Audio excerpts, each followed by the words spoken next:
மனிதன் பல ஆண்டுகள் கடினமாக உழைத்தான். தான் சம்பாதித்த பணத்தை எல்லாம் தன் வயதான தாய்க்கு அனுப்பி வைத்தான். அந்த தாய் தனக்கு தேவையான கொஞ்சம் பணத்தை மட்டும் வைத்துக்கொண்டு மீதியை ஏழைகளுக்கு பகிர்ந்து கொடுத்தார். சில ஆண்டுகளுக்கு பிறகு அந்த மனிதன் வீட்டிற்கு வந்தபோது தன் தாயிடம் கேட்டான், அம்மா, நான் உங்களுக்கு அனுப்பிய பணமெல்லாம் எங்கே என்று.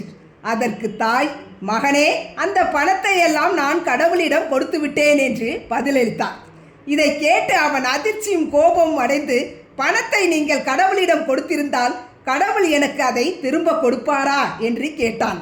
தாய் சொன்னார், நிச்சயமாக நீ அவரை தேடி கண்டுபிடித்தால் அவர் உனக்கு எல்லா பணத்தையும் திரும்ப கொடுத்து விடுவார்.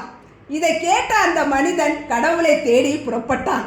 பல நாட்கள் பயணத்திற்கு பிறகு ஒரு காட்டின் வழியாக செல்லும் போது ஒரு குதிரை அவனிடம் ஓடி வந்து கேட்டது, மனிதனே, நீ எங்கே செல்கிறாய்? அவன், நான் கடவுளை தேடி போகிறேன் என்றான்.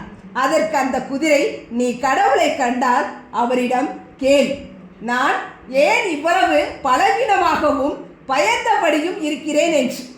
அவனும் வாக்கு கொடுத்துவிட்டு மேலே நடந்தான்.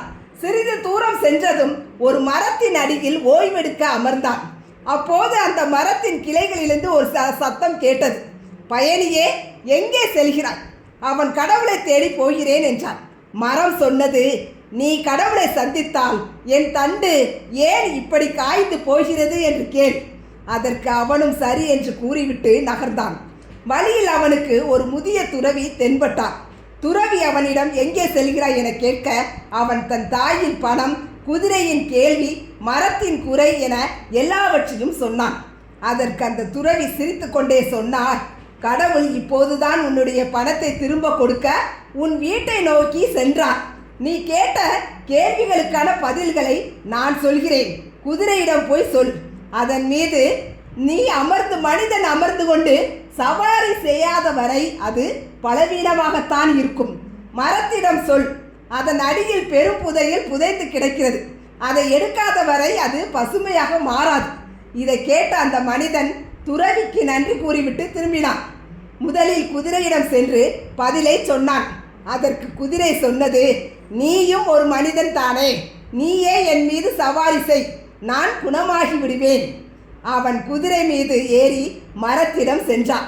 மரத்திடம் சொன்னதும் மரம் கூறியது, அப்படியானால் அந்த புதையலை நீயே எடுத்துக்கொள், என்னை அழியாமல் காப்பாற்று.